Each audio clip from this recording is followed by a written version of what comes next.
Pilipino ay pwede pong makinabang kung sakali na mapaalis natin ang isang Pangulo na walang kwenta, kundi suminghot ng bukid! Marcos resign! Marcos resign! Marcos resign! Marcos resign! Marcos resign! Sa aking mga followers na nandyan kung nanonood man kayo, alam ko na gustong-gusto nyo dito makarating dito sa liwanag. Hindi nyo na rin matiis ang kanyang sinasapit sa mga napapanood niya sa TV, sa YouTube, sa Facebook para ilabas ang kanyang hinaing. Dati po siyang kapitana. Tawagin ko na po si Mama Mila. Uy, batang bata. Magandang gabi po sa inyong lahat. Maswerte ang mga taga-KOGC dahil po mayroon sila pastor na kagaya ng ating Pastor Tibuloy. At napakabuti, mapagmahal na tao dahil mahal na mahal po kayo. Ganyan nga lang, inabuso po ang compound ng KOGC ng ating bangag na presidente. Tama ba ako?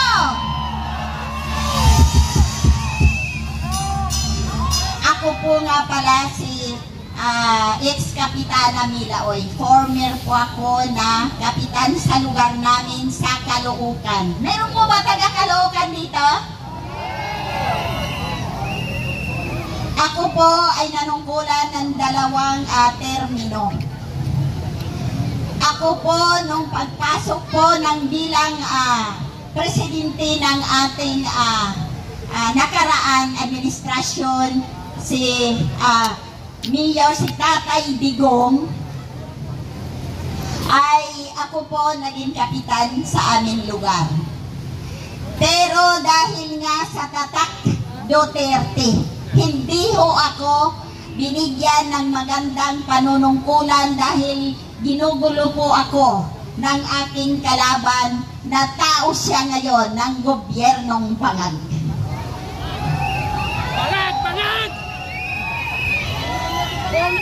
Tinanggal po nila ako bilang isang kapitan sa barangay namin.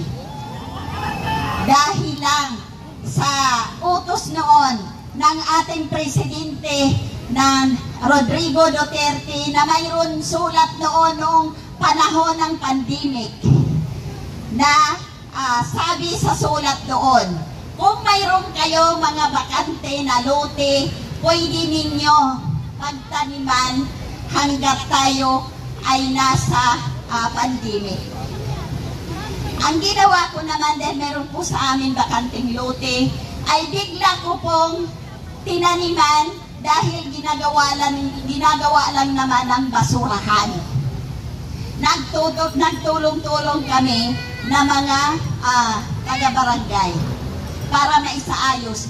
Gumanda po ang lugar, saksi po noon ang ating Secretary Dinyo. Si Martin Dinyo po ang nag-cut the ribbon doon sa lugar namin. Pero ano ang ginawa ng nanunungkulan sa amin? Inasuhan ako dahil malapit na mag-eleksyon. Nag-inasuhan po ako, automatically na tinanggal ako, nasuspindi ako ng preventive suspension. Na hanggang sa ngayon, hindi na nila ako pinabalik sa panunungkulan dahil lang doon. Kaya, maswerte po tayo na mayroon po tayo ngayon, mayroon po tayo Vice President na Sara Duterte dahil ito po ang nagtataguyod po sa atin sa magandang kinabukasan ng ating mga apo, mga anak, mga kamag-anak at ating mga pamilya. Kaya nakikiusap po ako doon sa kapwa ko mga kapitan na nabiktima ng ganitong oring panunungkulan ng isang lugar. Sumama po kayo sa amin, magpahayag po kayo sa inyong mga hinaing. Dahil alam ko po, sa kalookan napakarami namin na natanggal sa kanilang tungkulin dahil sa politika. Kaya sana po, huwag na nating payagan ang ganitong sitwasyon. Huwag na nating payagan na kung gusto nila alisin ang isang nanunungkulan ng maayos, ay kailangan tanggalin. Ngayon po, napilitan ako magsalita dahil hindi ko na po kinaya ang ganitong sitwasyon na wala na tayo katarungan. Wala na po tayo hustisya sa Pilipinas. Kaya kailangan po magsama-sama tayo, magtulong-tulong tayo na huwag nating payagan ang ganito. Sasama pa kayo! Kaya ba natin magbuwis ng buhay para sa pamilya natin? Kaya! At alam ko na nakahanda kayo sa mga banta na sinasabi na kung tayo ay dumami at magkaisa, tayo daw po ay iisprihan ng lason. Sabi ni Maharlika, huwag tayo matakot dahil nasa katotohanan tayo!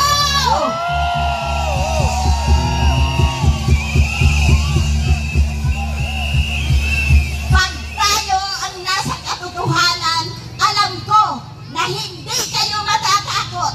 Kailangan po magkaisa na lahat ang Pilipinas para ho mawala na si Bagag. Kalat ka rin si Bagag! Kalat ka rin! Maaating ba natin na ang nanunungkulan sa atin ay talagang baliw at Bagag? Kalat ka rin si Bagag! Kalat ka rin! Dapat lang na huwag natin hayaan. Pangalawang pagkakataong ko umakyat sa entablado noong 1986 sa kanyang ama. Na ulit-ulit ngayon. Huwag na natin pagbigyan ang mga Marcos na makabalik pa sa panunungkulan.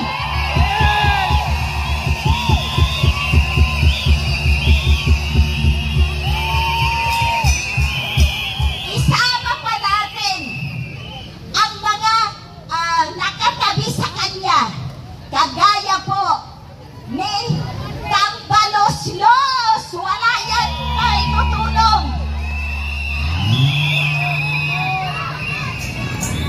At please lang, pati na rin yung kapatid niya, wag na rin natin paniwalaan.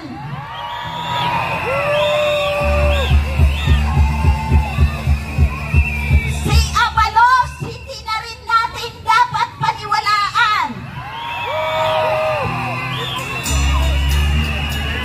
Kaya sana, pagdating ng araw, mas marami tayo, makikita natin lahat na magkaisa tayo.